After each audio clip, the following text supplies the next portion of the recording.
어떤 분들은 눈을 기다리는 분들도 계시고 어떤 분들은 눈이 안 왔으면 하는 분들도 있습니다.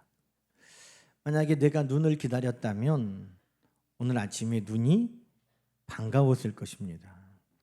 그런데 내가 눈을 기다리지 않고 기대하지 않고 안 왔으면 했던 분들은 불편했을 것입니다. 여러분, 우리 주님 오셨을 때 우리의 모습은 그것보다 더 분명하게 나뉠 것입니다. 주님이 오셨으면 하고 기다리는 자들은 우리 주님이 오셨을 때 그 만남이 참 기쁘고 반가울 것입니다. 그러나 관심도 없고 더 나아가서 안 왔으면 하는 자들에게는 우리 주님이 오시는 날이 불편할 정도가 아니라 심판의 날이 될 것입니다. 우리는 우리 주님 만나는 날이 정말 기다렸던 주님을 만나는 기쁨의 날, 정말 우리 주님을 만나는 그 날이 감격하는 날 되시기를 주님의 이름으로 간절히 축원합니다. 우리는 대림절 세 번째 주를 보내고 있는데 오늘도 우리 주님 다시 오실 그 날이 기쁨의 날이 되도록 주신 하나님의 말씀을 달란트 비유를 통해 함께 나누겠습니다. 여러분, 설교하는 목사님들에게 금기가 있는데 이런 설교는 손해다는 거예요. 목사님들이 많이 모인 곳에 가서 설교하는 것은 손해예요. 왜냐하면 잘 안 듣거든요. 그리고 자기 모교에 가서 설교하는 것도 손해예요. 왜냐하면 성경에도 나왔잖아요. 선지자가 고향에 가서 대접받는 법이 없어요. 그리고 너무나 성도들이 잘 아는 성경 본문을 가지고 설교하는 것도 손해예요. 왜냐하면 새로울 것이 거의 없거든요. 그래서 오늘 순서에 따라서 이 달란트 비유를 설교하는데 참 부담이 되더라고요. 왜냐하면 이 달란트 비유를 모르는 사람이 없거든요. 우리 채원이는 달란트 비유 들어봤어, 안 들어봤어? 들어봤어? 봐봐요. 지금 모르는 분이 없어요. 달란트 비유를 많이 들어봤을 겁니다. 아마 교회 다니시는 분들은 씨 뿌리는 비유만큼이나 달란트 비유를 잘 알아요. 그래서 딱 이 본문을 들으면 오늘 목사님이 무슨 설교 하려나 보다 하고 다 생각해요. 여러분도 아시죠? 제가 무슨 설교할지 아시겠죠? 그러나 오늘 그거 아니에요. 여러분이 생각하는 거 아니에요. 어떤 분들은 이 달란트 비유를 들으면 잘했다, 착하고 충성된 종아, 열심히 일하라는 설교 하려나 보다 그렇게 생각합니다. 또 어떤 사람들은 마치 이솝우화에 나오는 개미와 배짱이처럼 개미가 다가올 겨울을 여름에 열심히 일하고 준비해서 따뜻하고 배부른 겨울을 보냈던 것처럼 그렇게 대비하라. 배짱이가 겨울을 대비하지 않고 여름 내 노래 부르고 놀았을 때 춥고 배고픈 겨울을 보냈던 것처럼 그렇게 하지 말고 우리는 미리 열심히 준비하자 하는 설교로 또 기억하는 분들도 계실 것입니다. 그러나 여러분, 오늘 우리는 이 달란트 비유를 다시 한번 더 근본적인 주님께서 왜 이 말씀을 하셨는가를 기억하기를 원합니다. 여러분, 이 말씀은 어디에 있습니까? 마태복음 24장부터 이어지는 마지막 때에 관한 말씀이라는 것입니다. 마지막 때에 관한 말씀. 우리 주님께서 다시 오실 때 그때는 이러하다라고 하시면서 늘 깨어 준비하라 하시는 말씀을 통해서 지난주에 나눴던 10처녀의 이야기를, 그리고 오늘 달란트 비유를 말씀하여 주셨다는 것입니다. 그러면 달란트 비유의 가장 먼저 우리가 읽으면서 떠올려야 될 주제는 열심히 일해라 하는 것이 아니라 우리 주님이 다시 오심에 대한 주제라는 것입니다. 그러니 달란트 비유를 우리가 읽고 들을 때마다 가장 먼저 우리 마음에 새겨야 될 것은 그래 맞아, 우리 주님 다시 오시지 라는 메시지여야 한다는 것입니다. 그럼 오늘 우리가 이 본문 말씀을 읽으면서 첫 번째 우리가 이 말씀을 통해서 찾아내야 될 메시지도 바로 그것입니다. 우리 주님이 다시 오신다는 것입니다. 여러분, 유명한 영화 터미네이터를 아십니까? 터미네이터가 뭐 1편, 2편, 3편 뭐 몇 편까지 나왔는지 이제 잘 기억도 안 나지만 그 터미네이터에 유명한 장면이 있어요. 쫙 이렇게 하면서 터미네이터가 그 제철소 그 용광로로 딱 들어갑니다. 자, 제가 여러분에게 여쭤볼게요. 터미네이터가 이렇게 딱 하면서 뭐라고 했죠? I'll be back. 다 일부 예배 때 나오시는 분들도 기억하더라고요. 내가 다시 오겠다 하고 갔다는 거예요. I will be back. 여러분, 오늘 이 달란트 비유를 통해서 우리가 딱 보면 이 터미네이터의 그 장면을 생각하는 사람마다 I will be back 이라고 기억하는 것처럼 이 달란트 비유를 볼 때마다 우리의 마음에는 그래, 주님은 다시 오시지 라는 그 메시지를 우리는 기억해야 된다는 것입니다. 여러분, 14절 말씀부터 다시 우리가 한번 살펴보겠습니다. 어떤 사람이 타국으로 갈 때 그렇게 말하고 있습니다. 이 이야기의 시작이 어떤 사람이 타국으로 간다는 겁니다. 여러분, 이 14절에 주인이 몇 월 며칠 날 언제 돌아오겠다는 약속이 있습니까? 없어요. 어떤 사람이 타국으로 간다는 것만 있어요. 왜 간다는 것만 있을까요? 언제 돌아올지 기약이 없기 때문입니다. 왜? 그냥 이웃 마을에 마실 가는 거 아니에요. 그냥 옛날 우리나라 팔도 유람하는 거 아니에요.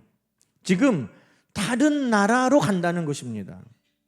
혹여라도 한문을 잘 모르는 세대들이 오해할까 봐 말합니다. 태국 아니고 타국이에요. 주인이 태국으로 간다고 오해하지 마세요. 타국, 다른 나라로 간다는 거예요. 그런데 태국만큼이나 먼 그 여행이 되는 것입니다. 언제 돌아올지 알 수 없는 그 여행을 공동 번역에서는 먼 길을 떠날 때라고 했습니다. 그 말이 맞죠? 그냥 이웃 마을 가는 것도 아니고 그 나라 안에 팔도 유람하는 것도 아니고 다른 나라를 가는 여행은 먼 길을 떠나는 것이고 언제 올지 기약할 수 없는 여행인 것입니다. 여러분, 예수님 그 당시의 상황을 사도 바울을 통해 들어보면 이렇습니다. 고린도후서 11장에 보면 사도 바울이 전도 여행을 하면서 당한 많은 어려움들을 이야기했습니다. 전도 여행, 그것도 먼 나라를 다니는 긴 여행이죠. 그런데 그 여행 가운데 3번 배가 깨졌다는 거예요. 다른 나라를 가기 위해서 배를 타는 일도 있는데 배가 암초에 부딪혀서 깨지거나 큰 풍랑을 만나서 깨지는데 3번이나 사도 바울은 여행하면서 배가 깨지는 경험을 했다는 겁니다. 깊은 바다에 한 치 앞을 알 수 없는 그 바다에서 일주일 넘게 떠돌아다니는 일도 있었다는 거예요. 26절에 보니까 강의 위험도 있었다는 거예요. 강이 깊어서 위험도 있고 그 급류가 너무 빨라서 위험하기도 하고 사람으로부터 당하는 위험도 있었는데 강도도 만났고 동족이라고 만났는데 그들이 어려움을 주고 또 외국 이방인들이 타국인이라고 어려움을 주고 사람으로부터도 많은 위험이 있었다는 거예요. 광야에서는 사람이 없어서 위험했는데 시내에서는 사람이 많아서 위험했고 바다에서도 위험했고 강에서도 위험했고 시내에서도 위험했고 광야에서도 위험했고 배고팠고 목말랐고 춥고 헐벗은 어려움이 있었다고 바울은 고백하고 있습니다. 그렇죠. 긴 여행은 이렇게 우리가 예상할 수 없는 많은 어려움들을 만나게 됩니다. 그래서 이 주인은 먼 나라를 타국을 먼 길을 떠나면서 다시 돌아올 기약이 없이 떠난 것입니다. 그 주인도 내가 반드시 돌아온다는 약속을 못한 거예요. 내가 몇 월 며칠 날 돌아온다는 말은 더더욱 못한 것입니다. 여러분, 아침에 직장을 나갈 때, 학교에 갈 때 어떻게 인사하고 갑니까? 우리가 나 잘 갔다 올게 하고 인사하기도 하지만 엄마 나 나가, 나 갈게 라고 인사하기도 합니다. 그래도 갈게, 나 나가, 저거 안 올라나? 그렇게 생각하는 분은 아무도 없어요. 왜? 가면 다 올 것을 기대하기 때문입니다. 그러나 이 주인은 그 약속을 할 수 없었다는 것입니다. 그런데 여러분, 오늘 말씀 19절을 보십시오. 먼 나라, 다시 내가 살아 돌아올 그 기약을 할 수 없는 먼 길을 떠나지만 그 주인이 어떻게 했다는 거예요? 오랜 후에 사도 바울이 말하는 것처럼 수많은 위기가, 어려움과 위협, 그 고난 가운데서 그 오랜 후에 그 주인이 돌아왔다는 것입니다. 여러분, 언제 돌아올 알 수 없는 그 기약 없이 떠난 주인, 자기가 모든 것을 다 자기 말대로 이룰 수 없는 그 주인도 돌아왔는데, 하물며 내가 반드시 돌아오겠다고 약속하신 우리 주님이시요, 모든 것을 말씀대로 이루시는 우리 주님은 오시겠습니까? 안 오시겠습니까? 분명하고 확실하게 오신다는 것입니다. 여러분, 마태복음 24장 30절에 그때 인자의 징조가 하늘에서 보이겠고 그때 땅의 모든 족속이 통곡하며 그들이 인자가 구름을 타고 능력과 큰 권능으로 오는 것을 보리라고 우리 주님 말씀하셨습니다. 우리 주님, 모든 사람들이 우리 주님께서 큰 능력과 영광으로 오는 것을 볼 거라고 말씀하셨다는 겁니다. 오늘 우리가 읽은 25장 그 뒤에 31절의 말씀도 인자가 자기 영광으로 모든 천사와 함께 온다고 말씀하고 계십니다. 그러니 우리는 이 달란트 비유를 통해서 먼저 우리의 마음에 분명하게 새겨야 될 첫 번째 메시지는 우리 주님은 반드시 오신다는 것입니다. 반드시 옵니다. 먼 길을 떠난 이 육을 가진 기약 없이 떠난 주인도 돌아오는데, 내 주님은 약속을 가지고 모든 권능을 가지고 이루시는 주님이신데 반드시 오신다. 여러분, 그것을 늘 믿고 기다리는 우리 모두가 되기를 소망합니다. 그런데 여러분, 19절의 말씀에 보니까 오랜 후에 그 종들의 주인이 돌아왔는데, 돌아와서 결산을 했다는 겁니다. 셈했다는 것보다 저는 이 말씀을 보면서 그 돌아왔을 때 주인을 어떻게 만났는가 하는 것에 더 우리의 마음이 갔습니다. 여러분, 어떤 종들은 주인을 만난 이 결산의 때가 기쁨의 시간이었습니다. 어떤 종에게는 두려운 순간이었습니다. 여러분, 오늘 본문에 보니까 돌아온 주인 앞에 가장 먼저 뛰어나가 주인을 맞이한 사람은 누구였나요? 주인에게 가장 먼저 지금 주인을 만난 사람이 누구예요? 5달란트를 받았던 종이었습니다. 그러면 가장 나중에 온 사람은 누구였나요? 1달란트를 받은 사람이었습니다. 여러분, 생각해 보세요. 5달란트를 받은 사람은 왜 주님 앞에 가장 먼저 왔을까요? 기다렸으니까. 제가 밖에 나갔다가 저희 집에 가면 가장 먼저 저를 맞이하는 게 있어요. 뭘까요? 우리 홍 집사님은, 고건사님이 그렇게 가장 먼저 뛰어나와서 맞이하니까 아유, 행복하시겠어요. 저희 집은 제가 제일 나갔다가 돌아오면 강아지가 제일 먼저 저를 반겨요. 저뿐만 아니에요. 누구든지 나갔다 오면 제일 먼저 달려나가서 맞아요. 간식을 주거든요. 그러니까 기다려요. 이 5달란트 받은 사람은 왜 먼저 가장 주인에게 뛰어나갔을까요? 기다렸다는 거예요. 그 주인을 기다렸다는 거예요. 1달란트 받은 사람의 이야기를 들으면 알아요. 이 사람은 가장 왜 나중에 왔을까요? 기다리지 않았어요. 오히려 무서웠어요. 이 마지막 1달란트 받은 사람은 그렇게 말합니다. 주인은 엄하고 무서운 사람이라는 거예요. 주인은 굳은 사람이라 그랬는데요. 이 굳은 사람이란 말이 엄하고 무서운 사람이라는 거예요. 단단한 사람, 가까이 하기 어려운 사람, 찔러도 피 한 방울 안 나오는 냉철한 사람, 그런 의미예요. 그러니 이 주인 앞에 가면서 이 사람은 무섭고 두려운 마음으로 주님 앞에 느릿느릿 가장 나중에 나갔다는 것입니다. 저는요, 이 말씀이 성경에 있는 5달란트 받은 사람, 1달란트 받은 사람의 이야기만이 아니라는 것을 압니다. 여러분, 오늘 우리가 주님 앞에 교회에 나와 예배할 때 여러분은 5달란트 받은 사람의 마음으로 오셨죠? 왜 이렇게 주일이 안 오지? 나 빨리 주일이 와가지고 예배하러 갔으면 좋겠다 하고 뛰어나오시는 분들 있고, 또 가기 싫은데 왔네, 왔어, 주인이 왔어, 왔네, 왔어, 주일이 왔어.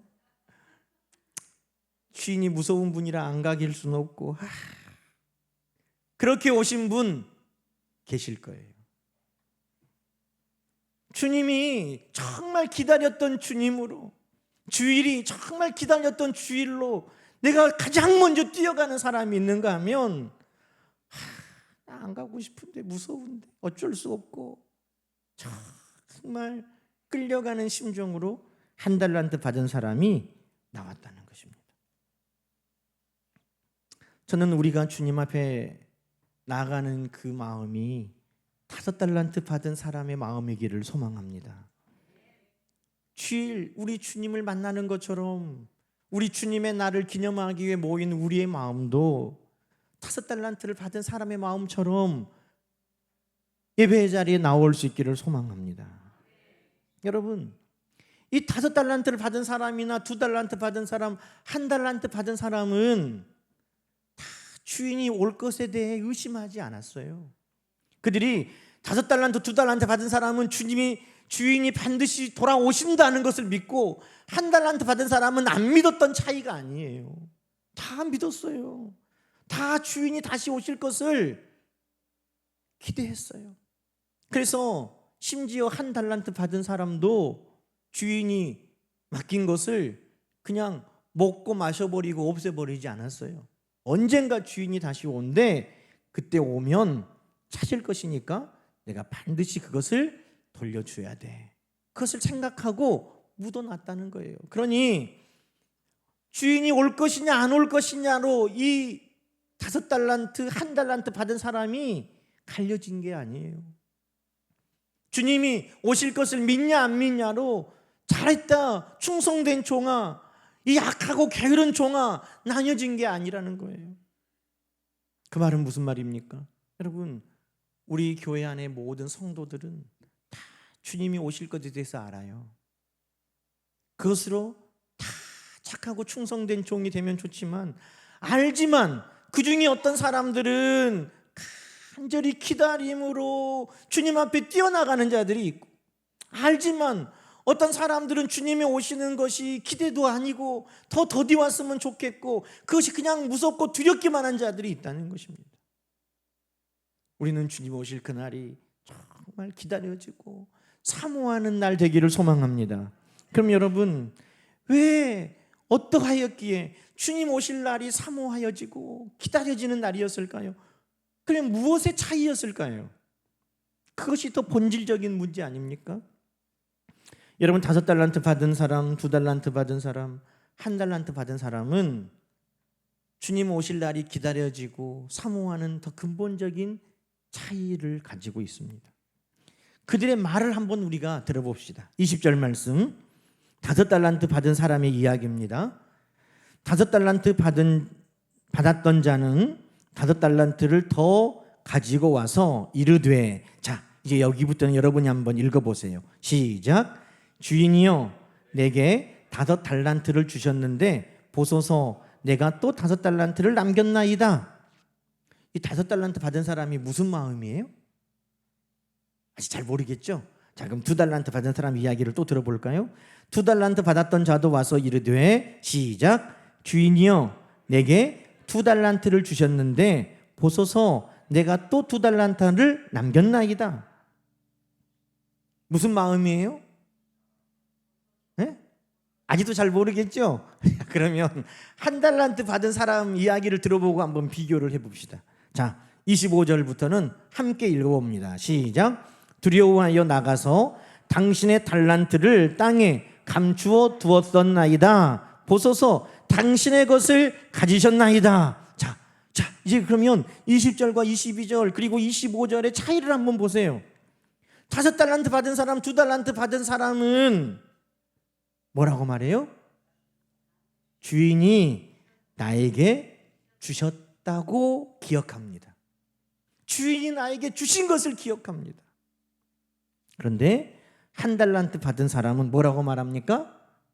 나는 받은 것이 없다고 말합니다. 이것은 당신 것이라고 말합니다. 당신의 것이라고 말합니다. 여러분, 이게 왜 차이가 날까요? 내가 주님께 달란트를 받았다는 것은 다만 달란트를 받았다는 게 아닙니다. 주님께 큰 은혜를 입었다는 걸 말합니다. 여러분, 달란트는요, 당시에 화폐 단위고 무게 단위입니다. 달란트, 그것이 화폐 단위고 무게 단위인데 화폐 단위로 하면 6,000데나리온. 1데나리온이 하루 품삯이면 1달란트는 6,000일 품삯이에요. 그러면 우리가 300일을 1년으로 잡고 약 20년 연봉이 1달란트예요. 이것을 무게로 하면 1달란트가 33kg인데 금 33kg를 지금 돈으로 환산하면 26억이에요.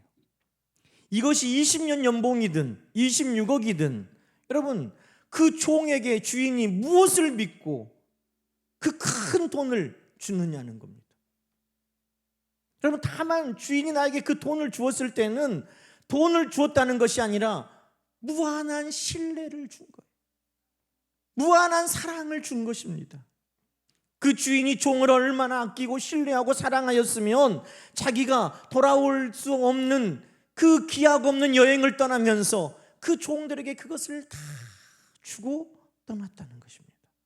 여러분, 그것을 받은 종은 다만 돈을 맡았다는 것이 아니라 주인이 나에게 이런 은혜를 주는구나. 주인이 나에게 이렇게 신뢰를 주는구나. 주인이 나를 이렇게 믿고 아끼는 사랑받는 존재였구나. 여러분, 그것을 기억한 것입니다. 하나님께서는 우리 모두에게 달란트를 주셨습니다. 여러분, 그 달란트가 다만 우리의 재능이 아니라 하나님이 우리에게 주신 은혜를 오늘 말하고 있는 것입니다. 여러분, 우리가 하나님께 달란트를 받았습니까? 주인이여, 당신이 내게 주셨습니다. 그 달란트가 무엇입니까? 우리는 구원의 은혜를 입었습니다. 우리는 하나님의 자녀된 권세를 받았습니다. 우리는 저 하나님의 나라를 우리의 것으로 받았습니다. 여러분, 하나님이 우리에게 이 모든 것을 주셨음을 기억하는 자들이 5달란트를 받은 자의 마음이요, 2달란트를 받은 자의 마음으로 주인을 기다리는 자가 되는 것입니다. 1달란트 받은 사람은요, 받은 것을 기억하지 않는 사람이에요. 나는 당신에게 받은 것이 없어요. 이거는 당신 거예요. 나는 당신에게 받은 게 없어요.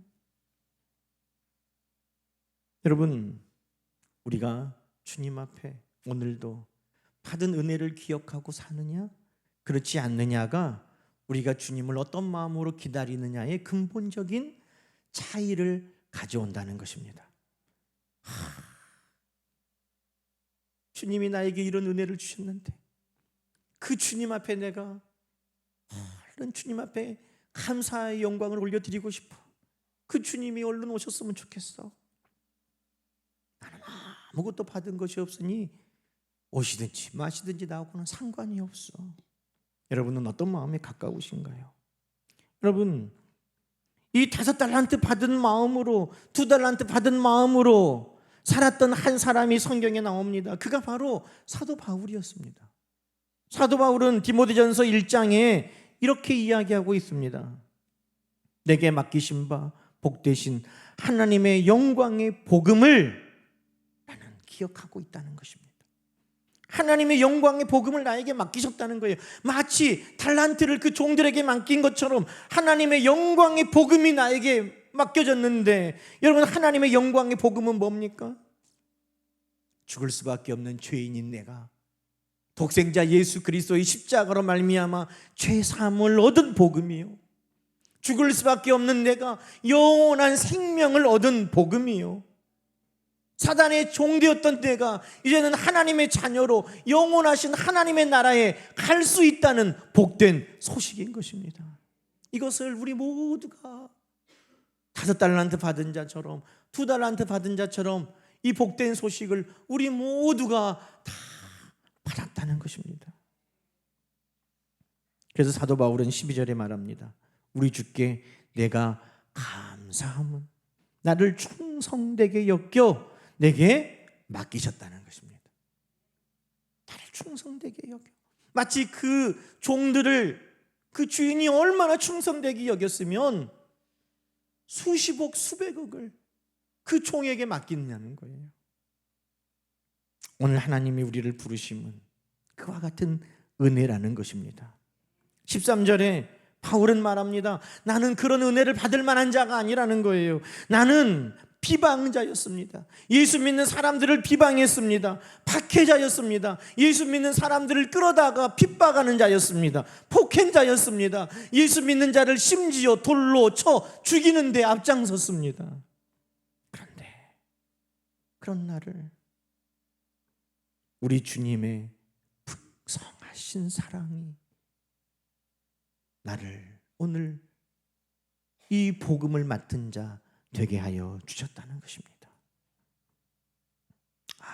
주님이 죄인을 구원하러 이 땅에 오셨다는데 내가 바로 죄인의 괴수로구나. 내가 바로 죄인의 괴수로구나. 그런데 나에게 이 영광의 복음을 맡기시는 이 놀라운 은혜를 내가 입었다니. 여러분, 바울은 그것을 기억하고 17절에 뭐라고 말합니까?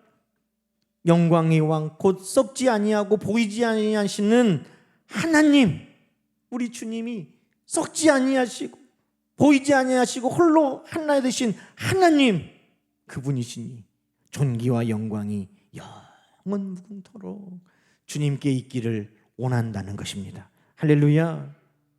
그러면서 이 영광의 복음을 들은 너도 디모데야, 믿음의 선한 싸움을 싸우고 믿음과 착한 양심을 가지고 살아라.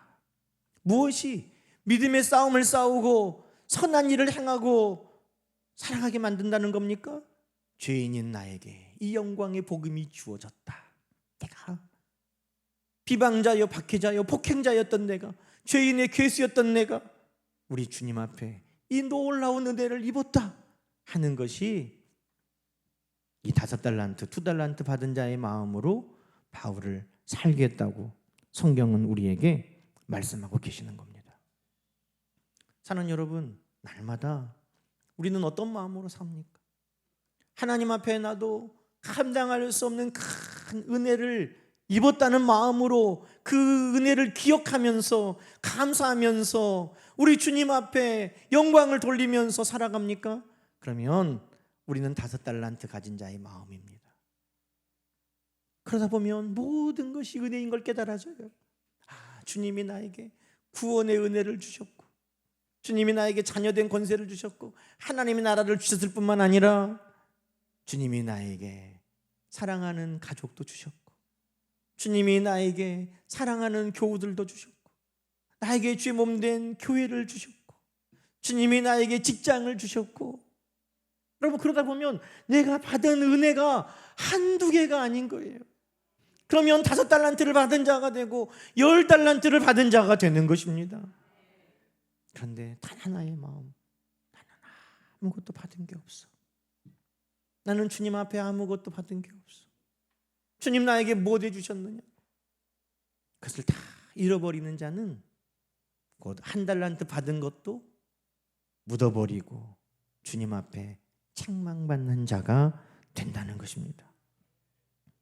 사랑하는 여러분, 오늘 우리는 어떤 마음으로 주님을 기다립니까?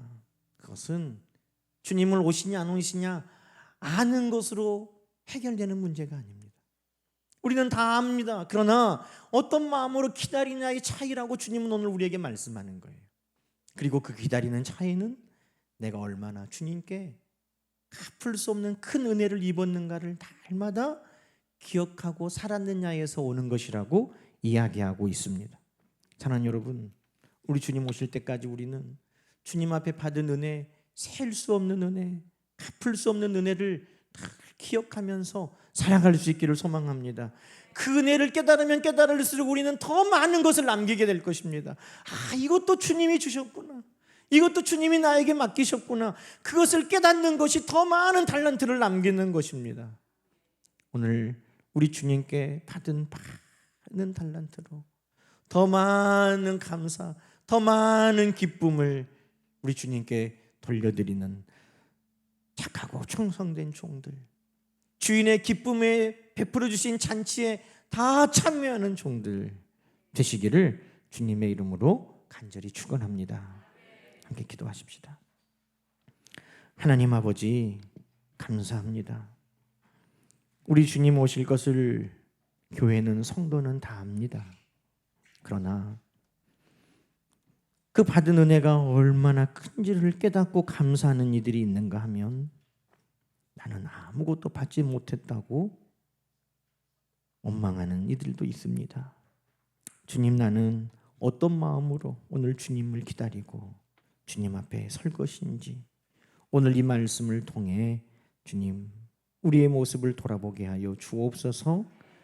우리 주님 앞에 너무 많은 은혜를 입어서 우리 주님 만날 날이 너무나 그리워지고 우리 주님을 사모하는 가운데 기다려서 우리 주님 앞에 가장 먼저 뛰어나가고 우리 주님 앞에 받은 은혜로 더 많은 감사를, 영광을 올려드릴 수 있는 우리 모두가 되게 하여 주시옵소서. 예수님의 이름으로 간절히 기도드리옵나이다. 아멘.